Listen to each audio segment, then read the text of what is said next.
Di ba yung panalangin natin, ganun yun. Yung sana ganito, sana makapag-graduate ang anak ko, sana ligtas, sana gumaling sa karamdaman. Ang tanong, kapag pinanalangin natin to, ano ba yung will ng Panginoon? Yung gusto ba natin masunod ay yung will natin o yung will ng Diyos? Minsan disappointed tayo na hindi nasunod yung request natin sa prayer. Ang tanong, ano ba yung will ng Diyos? So, ang prayer is a struggle kung ano yung kalooban ng Diyos noong mga time na yun. So, it's yung kaibahan ng prayer. Hindi siya request lang, kundi it's a struggle. Dito wala pang request, di ba? Ito ay gusto mo ma-acknowledge ng Diyos kung sino siya. Tapos pagdating dito ay gusto mong ma-implement yung will ng Diyos dito sa lupa. Parang ikinukumit natin ang ating sarili na kung ano yung gusto ng Diyos na mangyari dito. So that's how prayer, yun yung sinasabi nito. And doon pa lang papasok sa pagigna yung give us this day our daily bread. Daily pa. Hindi monthly, no? Hindi ginawang weekly, no? So ibig sabihin, kahit nasa panalangin ay dinideklara natin na dependent ang ating pagkain o ating ikabubuhay sa araw-araw. So ibig sabihin, the next day, we have to pray. Hindi lang doon sa daily, give us this day our daily bread. Possible na hindi lang ganyan yung ito personal na hindi ito yung sinasabi ng Biblia. Ito ay assumption ko lang. But the daily bread, hindi lang tumutukoy doon sa pagkain na kinakain. Kasi nabanggit naman ni Jesus na hindi nabubuhay ang tao sa tinapay lamang. So give us this day our daily bread. It's about yung buhay mo na mabuhay ka araw-araw. Pero pwedeng bumalikan na ito na pwede rin talagang pagkain niya na kailangan mo araw-araw. Pero minsan, nawawala tayo sa dependence ng Panginoon dahil ang tingin natin, meron naman tayong isang sako lagi na naka-reserve dyan. So hindi lang tayo nakalangin kasi nakikita mo. Langin ko baka po pagkain ko ngayon, meron tayong kakainin naman mamaya, bukas meron pa. At lalo na merong isang sako kami doon. So ibig sabihin, possible na tumutukoy ito ng pagiging buhay mo sa araw-araw. Yung give us this day our daily bread. Mahalaga sa kanila yung daily bread. Ang hirap ng magkaroon ng pagkain. Hindi niya sinabi na no? Ito luto na eh. Hindi yung harina o trigo o ano. Kung ang sinabing gano'n, luto na yung pag-bread kasi, diba, ano na yan? Ako mo na, kakainin na lang. So, kakainin na lang. Sa atin na lang, pwede siguro sabihin na bigyan mo kami ng aming kakanin. Ang maganda yung translation, Tagalog, generic, hindi siya kanin, di ba? Bigyan mo kami ng kanin sa araw-araw. So, napansin niyo yun? Ibig sabihin kakanin, kamote, balinghoy, gabi, kakanin. Akalin. Bakit ba tumakin? Kakanin na, no? Pwede rin. Basta kahit anong pagkain. So, bigyan mo kami sa aming kakanin. Kakanin. Yung ibig sabihin, anything na kakainin. Luto. So, ngayon, kung meron tayong kakainin ngayon, yun ay pinag-pray natin. So, araw-araw, kailangan natin, ito, maganda rito sa Tagalog, nag-indicate na bigyan mo kami ng aming kakanin sa araw-araw. Generic. Pagkain talaga. Yun ang kanya tinutukoy. So possible na yung salita, pag-interpret ng Tagalog, ay ang pagkain is sustenance. Daily sustenance. Yung araw-araw na ikabubuhay. So ibig sabihin, everyday ay lagi natin iaasa sa Diyos yung ating kakainin. Minsan ay parang bumabalik tayo doon sa Old Testament kung saan daily manna. Yung daily na binibigyan sila ng mana, yung binubuhos nila sa langit. So yun yung isa sa dependency. So makikita natin na very dependent tayo kahit sa pagkain sa Diyos.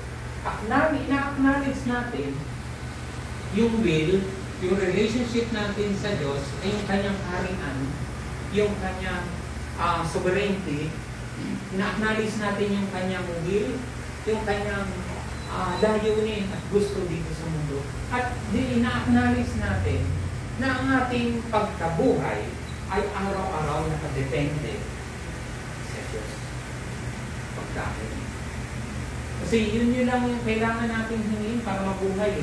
Hangin, meron na eh. Nandiyan na yan eh. Hangin, hindi mo na hinihingi. Sabihin mo ba, oh Diyos, bigyan mo ako ng hangin. Siguro pag nasa buwan ka, pwede mo sabihin nyo, bigyan mo ako ng mahinga ko nga sa araw ito. Ang busan ko kaya nasa ilalim ka ng dagat, ako oxygen ka, wala ako ng oxygen. Panginoon, bigyan mo ako ng hangin sa araw na ito. Parang ito ay kabubuhay. Yung sustenance mo. And ito na yung request. At kahit na ito, yung forgive self, hindi rin to para sa atin eh. Ano lang bakit? Hindi ibig sabihin, ano ibig sabihin ito? And forgive us our sins, for we ourselves forgive everyone who offended. Ang Diyos ay nagpatawad na eh. At ang Diyos ang mapagpatawad, tama. Pero kailangan pa rin natin ihingi ng tawad sa Diyos. At ang kapalit noon ay katulad ng pagpatawad namin sa nagkasala sa amin. Ay yun ang napakahirap ipanalangin. Yung struggle sa panalangin kung bakit tayo tatagal, hindi lang dahil sa kalooban ng Panginoon at yung pagkain, pati yung pagpapatawad sa nagkasala sa amin. That's the hardest thing. Kaya kailangan natin nilayin lagi. Struggle. Actually, ito ay prayer na struggle mo sa sarili. Nag-isubok sa Diyos ang sarili mo sa kanyang pagkahari, sa kanyang kalooban, sa sustenance, dependence natin sa Panginoon. At yung kapatawaran, nasa sayo na, yun yung susi. Nasa atin, yung pagpapatawad. Dapat pag humingi tayo ng takot sa Panginoon, make sure na kapagpatawad ka. Kasi naalala niyo yung meron na kwento na nagkaupang. Story ni Jesus. Na merong isang kauman, nagkaroon siya ng utang sa kanyang amo. Naalala niyo yun? Naalala niyo yung kwento na yun? So, i-research niya na lang. Humingi siya ng tawad. Dahil ipakukulong siya ng kanyang amo dahil sa laki ng tawad ng utang niya. At humingi siya ng tawad, pinatawad naman siya. Pinalabas siya. Nung nakalabas na siya, anong nangyari? Nakita niya yung tao may utang sa kanya. Galit na galit siya. At pinakulong niya. Kita niyo yun? Isang taong pinatawad niya na. Nakita niya yung taong ito, iutang ko sa akin, hindi niya pinatawad. Nalaman ngayon ng amo niya. Alam niyo ang nangyari? Nalaman ng amo niya. Yung ginawa sa kanya. Sinabihin siya na pinatawad kita tapos nung ikaw ay mayroong umutang sa'yo ng maliit lang, konti lang, hindi mo pinatawad.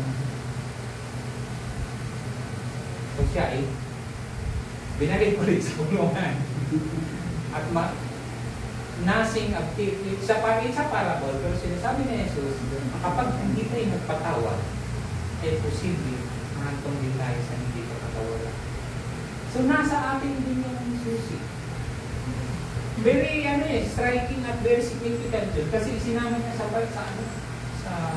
dito sa simple prayer na ang pagpapatawad ng Diyos, napatawad na tayo. Napako na nga si Jesus eh. Napatawad na tayo. Pero sana naman, pagpatawad tayo kung paano tayo pinatawad. So hanggang hindi natin nakikita kung gaano kahalaga yung papatawaran ni Jesus sa atin, hindi mo rin ma-implement sa pagpapatawad sa iba. Siguro, lahat tayo, mayroong mga tao na nagkasala sa atin, ay i-contemplate natin yun. Hindi natin sa Diyos kung exempt ba yun sa sinasabi ni Jesus na papatawad. So, mahalaga na ang pagpapatawad ay yun. Magpatawad tayo. At lastly, and lead us into temptation, but deliver us from the evil one. Lead us into temptation. Pag kita natin, in-acknowledge din natin, kahit temptation, control pa rin ang Panginoon. Halos lahat, napansin nyo, lahat, parang inaano natin sa Panginoon, ina-acknowledge natin sa Panginoon, na nasa Kanya yung control. Na sinasabi natin, kung pagkatao natin, ang hawak ng Diyos, at but deliver us from evil one. And that's napakasimple. Lead us not into temptation. Basically, James, ang temptation ay hindi siya outside na naatig ka. Yun ba yung pagkakalam ng temptation ay naatig ka? Hindi. Ang temptation ay meron pa nakita maganda, pero yung desire mo, you give in to that desire. Yung desire mo na, control mo yun eh. Yung desire na maakit, yung may malaki ng pera doon, nakatago, alam mo, bukas, at may access ka doon. Ang isa sa control mo doon, yung hindi yung pera yung temptation. Ang temptation ay yung you give into your desire to have it. Yung sarili mong gusto, bumigay ka doon. Bumigay ka sa hindi tama, sa hindi kalooban. Ayun yung, kahit na yung desire na yun natin, ay minsan ang control ako. At yun yung delikado. Yung nanalangin ka na lahat, magpatawad. Yung mga hindi nagpatawad ay yung hindi napigilan yung desire na galit. Gusto nila ipagpatuloy yung galit. At yung din, yung our daily bread, yung temptation na mag-impok ka ng napakalaki at yung mag-give. It's a desire. You give into that, you nag-give it to that temptation na gusto mong secure ka the whole year, the whole buong buhay mo. Minsan yung temptation natin yung magkaroon tayo ng mga security. Hindi ko nga alam kung yung magkaroon ng anak ay isa sa temptation dahil takot tayo na pagdating ng araw ay mayroong mag-aalaga sa atin na wala. Wala kami noon.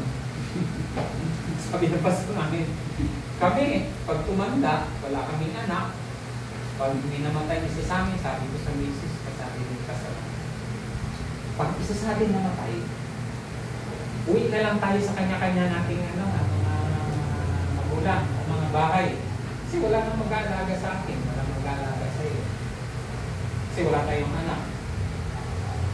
Binenta na rin yung kanilang lote sa Holy Cross, Kasi pag namatay daw sila, wala namang dadalaw. Pag-pipakronate na lang yata sila. So, binenta na lang yata nila yung kanilang lote ng kasi walang dadalaw. So, sa ngayon hindi ko pa iniisip-isip yun. Pero sumasagi-sagi sa akin isipan. Yung temptation na 9 lives ba? Oo, 9 lives ba? May 9 lives pa tayo. Pusa. Sa ngayon, maganda yung very comforting sa akin yung prayer. Kasi inaalis yung temptation na mag-alala ako into sa future. Doon meron ako si Peter, para pag namatay ako, iiyak kayo sa akin na hindi dahil kagastos. Magkaambag-abag kayo para maibibing ako at bibili ng kabaong. Kahit magkano ng kabaong na yun? 57? Ang puhuhin yung pera na yun. Diba? Iiyak ka dahil wala kang kabaong. Hospital bill ka pa. Oo. Tapos ibingan pa, diba? So, sa ngayon sa totoo lang, malaki yung temptation na mag-alala ka eh. Malaki yung temptation na gusto mong sumahod na malaki para may pera ka, reserve para sa kinabukasan. Lalo na mag-aasawa ka. Uy. Maraming temptation. Ang dami. Ito, ang temptation, it's not the outside na naakit tayo. Sorry po Lord, tao lang naakit ako, kasalanan nila. Hindi. Ang kasalanan, ang temptation, kayo give in to that desire. Sa James yun, James, makikita nyo ito. Ang temptation ay galing doon sa bumigay ka, doon sa akit ng labas. Nandiyan lang ang lahat yan. So, ang temptation ay yun. Ganun na ang ginawa kay Jesus eh. Doon dinala siya yung temptation of Jesus. Hindi siya nag-give in doon sa desire ng gutom. Yung desire na lumuhod sa kanya yung mga tao para sambahin siya. Yun eh. Yung ino-offer ni Satan ay yung mag-give in ka doon sa desire na yun. Maging relax ka. So yun yung napaka-danger. So, tuloy ko na yung parang summary. Parang, ayan. So, ito ay tumutukoy doon sa nabanggit ko kanina. Yung family, relationship, respect, saka yung worship, yung God's role, God's will. So, ang dami niyan habang nananalangin ka, yun pala yung kailangan natin pag-nilay-nilayin. Ina-acknowledge ba natin ang Diyos? Ina-acknowledge ba natin yung kanyang kalooban? Ina-acknowledge ba natin yung daily provision niya? Sa araw-araw, so maganda na memorize nito. I suggest na memorize nito, sama nyo sa panalangin para effective. Kami noon, pag tinatawag na pag-diet, meron inanihan na yun, pinipray ko ni Lolo, ni Lola. Ito kasama to. Ama namin, kapag ka nananalangin, una yan. Pagkatapos, kakanta, then Psalms 23. Pagkatapos, kanta ulit. Tapos, mga request na. Pag-iingat. So, yun yung nakatulog ka ba sa kanila Lolo? Diba? Tuwing umaga, alas 5? Alas 5? Hindi ka tumagal doon, kasi narangin ng ganyan araw-araw. Araw-araw kasi yun eh. Araw-araw. Yun yun. Sasandal kami doon sa gigisingin ka eh. Gigisingin ka. Araw-araw yun. Araw-araw yun. Kasi sabi na lang kayo matutulog eh. Bago ka matulog. Bago matulog. Mag-pray pa. Ganyan namin magulang. Pero sa umaga, sabay-sabay talaga. Kaya pasalamat ako pag doon ako sa kwarto ni Ervin. Sa lumang bahay, may kwarto doon, di ba? Sa marami. Doon ako. Kasi hindi ako kita doon. Pero minsan gigisingin ako ni Ervin. O, manalangin, sasabay kami. Wala ako sa sarili ko. Kasi tulog ako eh. Parang gano'n lang ang didinin ko sa isip ko. Kasi pagka alanganin pa yung yung gising mo, Parang ang hirap nasingin ng ano mo, ng kaluluwa mo kung nasaan. So yun. Ganyan yung magulang namin. Sa Kaya inyo yung na- tatay ko pala inom, nagdidibos sa upak na Si Lola kasi. Si Lola lang na nanalangin noon. Si Lola lang. Ganun noon. Ganun sila ka-devoted noon sa panalangin. Araw-araw. So, I suggest